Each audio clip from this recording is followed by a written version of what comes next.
We have said for some time that bear markets experience strong counter-trend rallies. In the last 3 trading sessions, signs have emerged that increase the odds of a substantial bear market rally in stocks and commodities. In this video, we will cover what we will be looking for in the days ahead to make better decisions. We'll also look at deflationary and bearish evidence that is still in place. Let's set the stage how we got to where we are today as of the close on October 5th. Here's the trading range that we've been in on a daily chart of the S&P 500 index. We've been saying since early August that the odds favored lower lows, and we said, don't buy this rally, don't buy this rally, don't buy this rally, we're going lower. Well, we did indeed break below the range here. The closing low here was 1019. We went roughly 55 points below it. So the probabilities did hold that we should be making a lower low. The question now becomes, where do we go from here? There are some concerns that since we had a huge rally intraday off of this low, when this black line right here closes in this area, it just tells you that that's where we closed. Here was the daily low. It depends what happens here. One of two things are going to happen. We've got mixed signals here.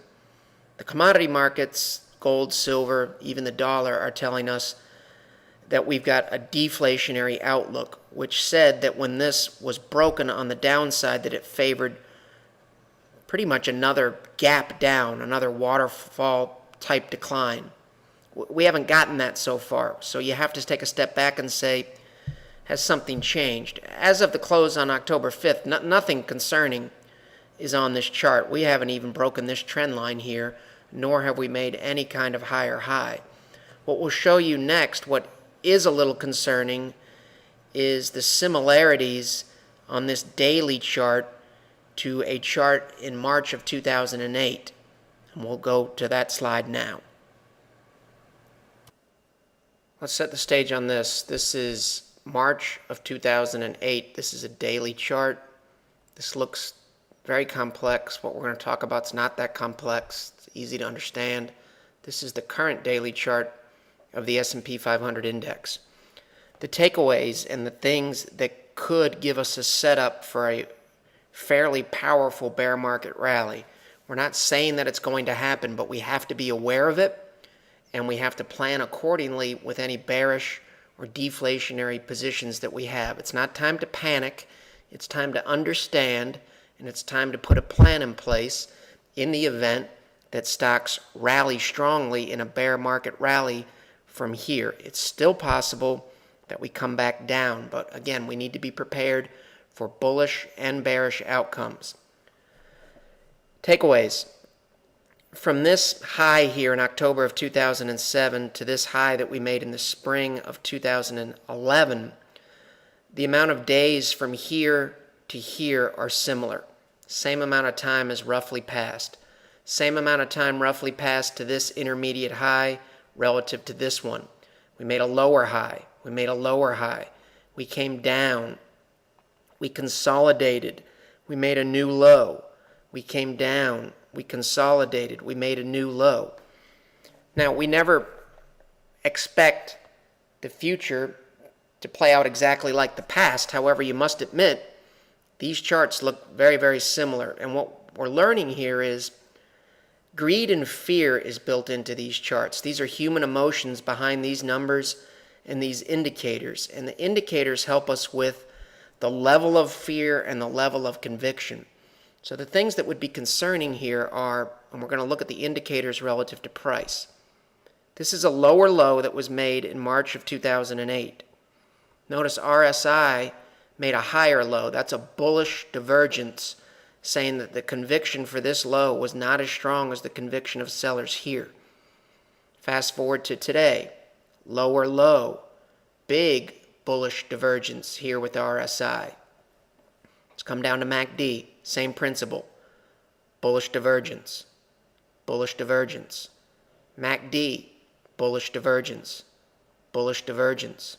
Now, you could say, why didn't you notice these things when we were up here? Well, we don't know how far these indicators are going to come down when we break through here. You have to wait and see what happens.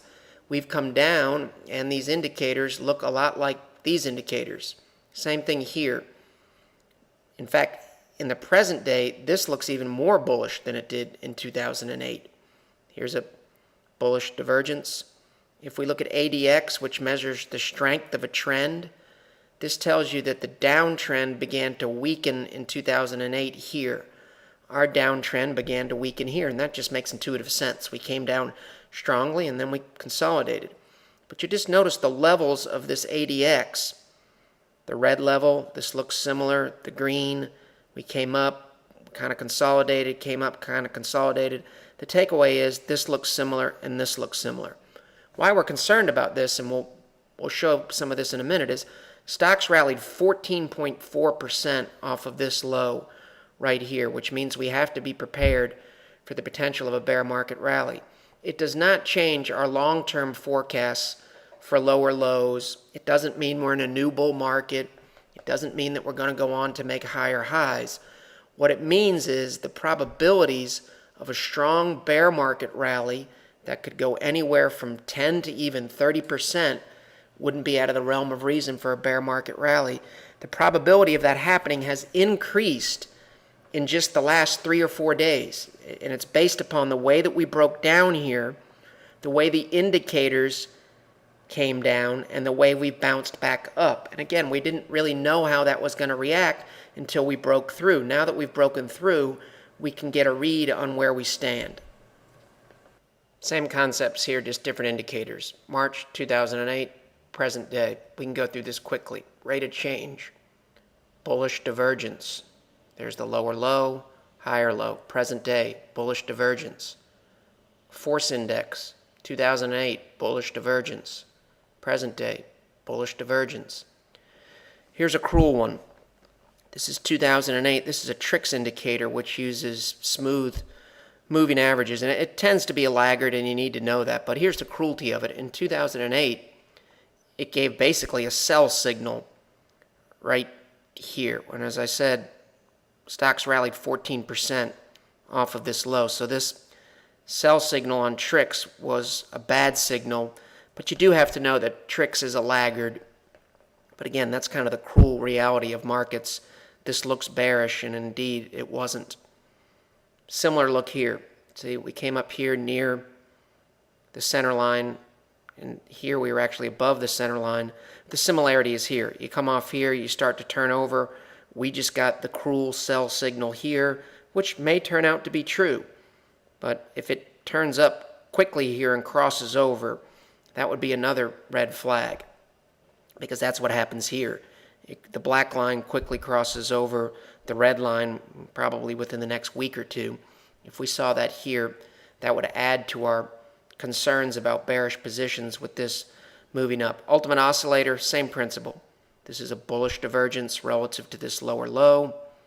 Right here, you've got a pretty big bullish divergence relative to this lower low. In these markets, it's extremely important to remain flexible. If you are not willing to be flexible in these markets, you will be taking too much risk, and it will be very, very difficult to protect your capital and or make money. It's not about being right. Being right is, the attitude would be, we said that we were going to make a lower low here, we were right. If we begin to rally, we're right and the market's wrong. That's a very dangerous position to take. If conditions change, you need to be willing to be extremely flexible in the present day and balance risk and reward.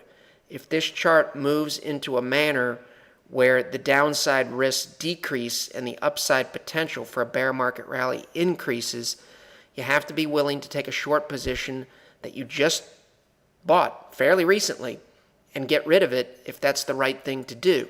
Now, at the same time, you don't want to overreact. It's possible that we're going to come down here and make a lower low, that this sell signal is going to be accurate, and that these indicators will begin to fall again.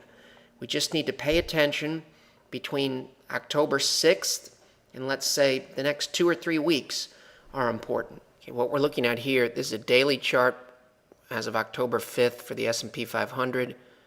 This is a daily chart March 12th, 2008.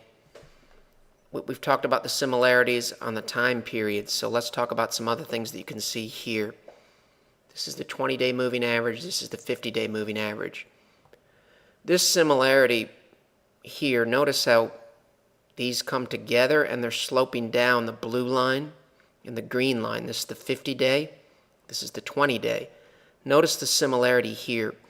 What does that tell you? That just encapsulates the greed and fear time period in terms of where we are. We're in a very similar state here than we were here in terms of how long this consolidation was and all of these things. Very, very similar look here, which would be concerning if you have bearish or deflationary positions. The other thing to take note of, in 2008, we broke below a downward sloping trend line here. We broke below it here, and then we rallied back into this downward sloping range, so you can see similarities. This line here in the present day, you'll notice, isn't as steep as this one. What that tells us is if we rally, there's probably a chance we rallied strongly at 14.4% in 2008.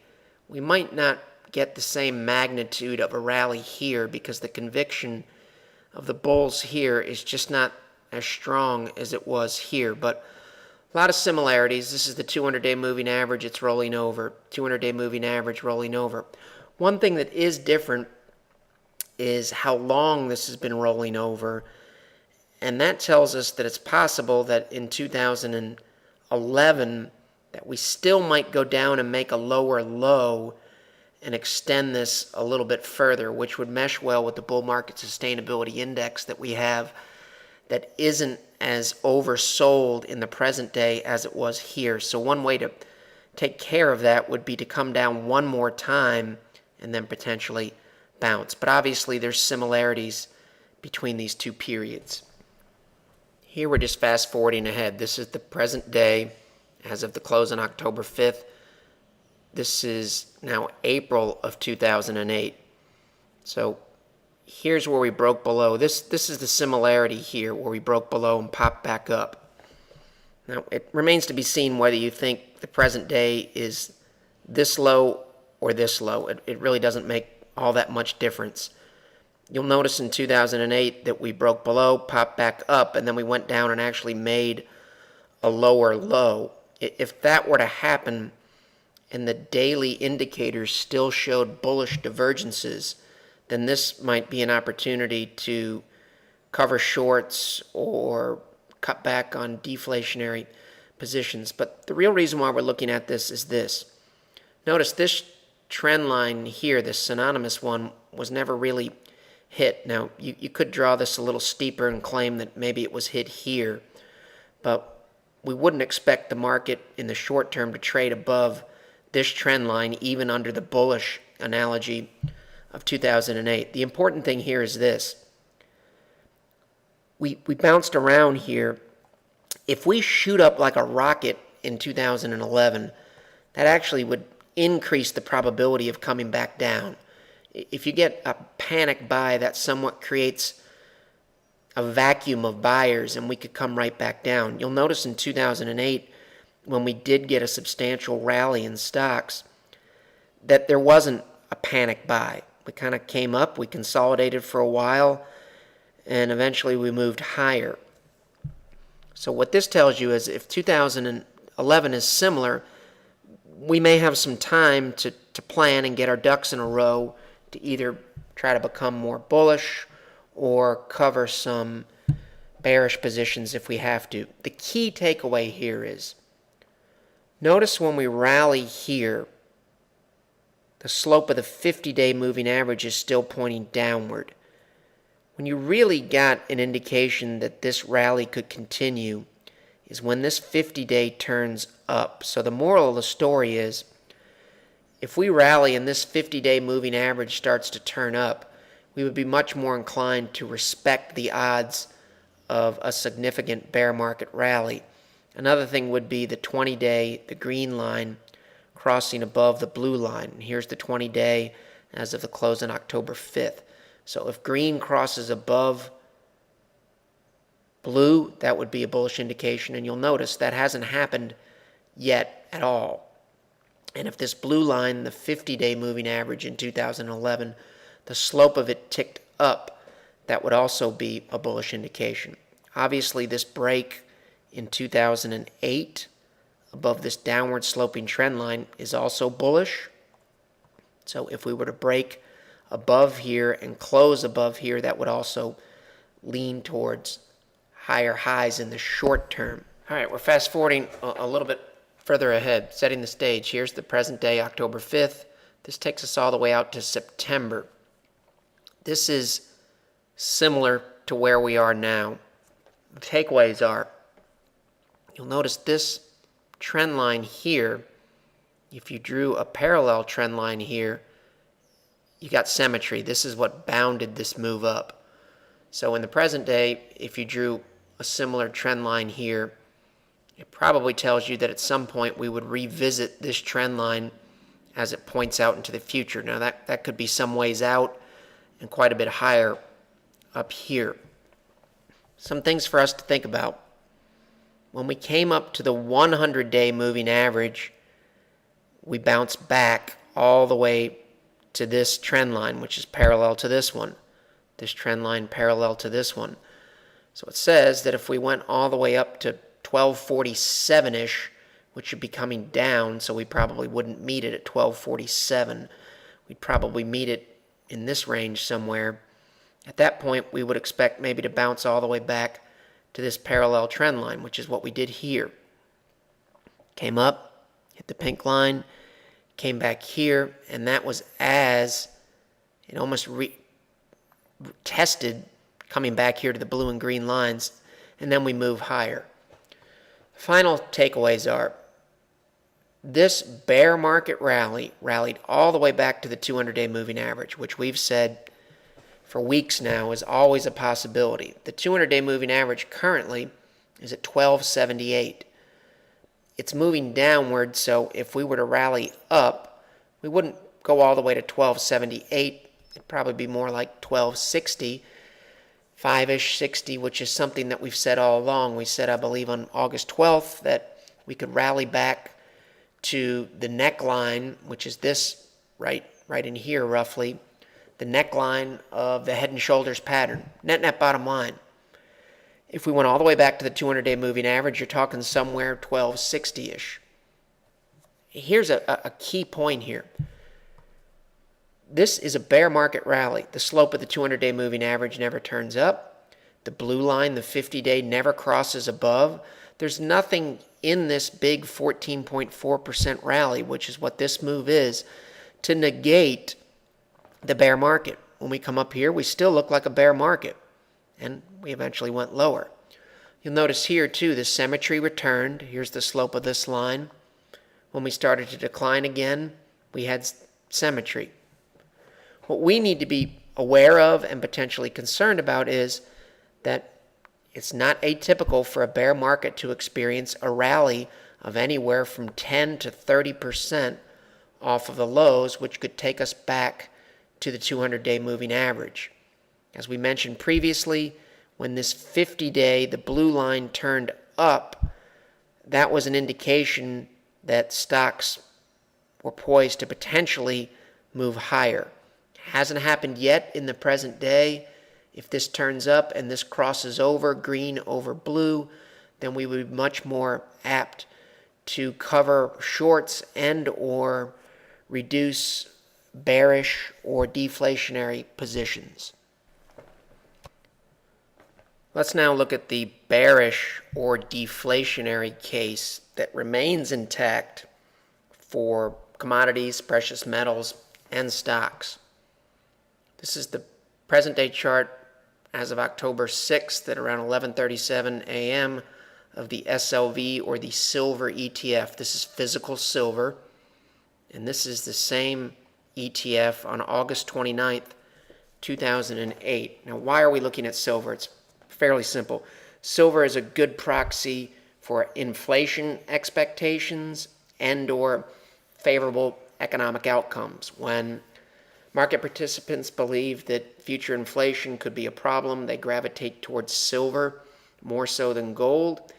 And silver has more industrial uses in electronics and such than gold does. So the demand for silver picks up when the economy is improving. Present day, 2008. Doesn't take a technical analyst expert to notice that there's a lot of similarities here. Kind of a consolidation here, kind of a consolidation here. Vertical ascent. 2011, in May, we had a waterfall decline. Waterfall decline in 2008. Consolidation period. Consolidation period came up and kind of made a peak again. Similar peak in this area. And then another waterfall decline with gaps in it. There's a gap there, there's a gap there. Waterfall decline, gap, gap. Why this is important is this is a deflationary signal when silver gets this weak. It means market participants are not concerned about future inflation, and they're not optimistic about the economy. And if anything, they're concerned about bearish economic and market outcomes. Here's the important thing. Here's August 29th, 2008, and there's no question that it looks very similar to October 6th, 2011. So remember this date. August 29th, 2008. Next, we're going to look at what the stock market did after this point. We'll also look and see what silver did. Here is August 27th, which is the point that we just looked at on the last chart. You can see that this gap was not successfully filled in silver, and this rally attempt failed miserably. Silver fell another 30% almost here, and you'll notice from August 27th, here's the S&P 500. This is what the S&P 500 did after the similar point that we have today. So you can see we're getting mixed signals. We've got bearish similarities in terms of market participants and their outlook for the economy and inflation. These similarities point to much lower lows and even a rapid decline. The short-term charts of the S&P 500 point to the possibility of a 10 to 30% rally in bear market form that would eventually be retraced by lower lows. So we're just going to have to monitor things, keep an open mind about bullish and bearish outcomes, and be patient. Even if we get a bullish upside look, if we're patient, we'll get an opportunity to make some adjustments to our portfolio. The stock market's not going to go straight up. In fact, the further and further it goes up in a straight line without a decline, the higher the probability that you're going to get a pullback, and a fairly significant pullback. So keep an open mind, see how things play out, and adjust and manage risk accordingly. This is the current weekly chart of silver. The purpose here is simple. We're trying to determine which historical precedent seems to apply. The stock market that says we could have a rally of 10 to 30%, a bear market rally, or the similarities between silver that say we're in a deflationary period and the stock market could get hit hard. The current weekly chart of silver tends to lean towards the bear market rally scenario. This downward sloping trend line here, draw a parallel line here. We held at a logical level here, and this week we're now bouncing off of this level. In 2008, we did not bounce here. We bounced for about a day, and then we came straight through. So if SLV or silver remains above this line into the close this week, so as of the close on Friday, it gives more pull and weight to the bullish scenario for stocks and a 10 to 30% rally. The caveat would be this is resistance here on silver. You can see it was support, resistance here on a rally. It's possible that we pop up here and everything fails and we come right back down. It's just something to keep in mind. This is only a 5% move from the current 30.79 to get to roughly 32.50. So 5, 6, 7%. Silver could potentially run into trouble again. But the purpose of this is this bounce, if it holds, tends to say that the bear market case for a bear market rally seems to be the stronger of the two given what we know today. Now, if we drop below this tomorrow or drop below this early next week, then that would give the bearish case more weight. The material in this video has no regard to the specific investment objectives, financial situation, or particular needs of any viewer. This video is presented solely for informational purposes and is not to be construed as a solicitation or offer to buy or sell any security or any related financial instruments, nor should any of the content be taken as investment advice. Any opinions expressed in this video are subject to change without notice, and Shavako Capital Management, LLC, or CCM, is not under any obligation to update or keep current the information contained herein. CCM and its respective officers and associates or clients may have an interest in the securities or derivatives of any entities referred to in this material. CCM accepts no liability whatsoever for any loss or damage of any kind arising out of the use of all or any part of this material. We recommend that you consult with a licensed and qualified professional before making any investment decision.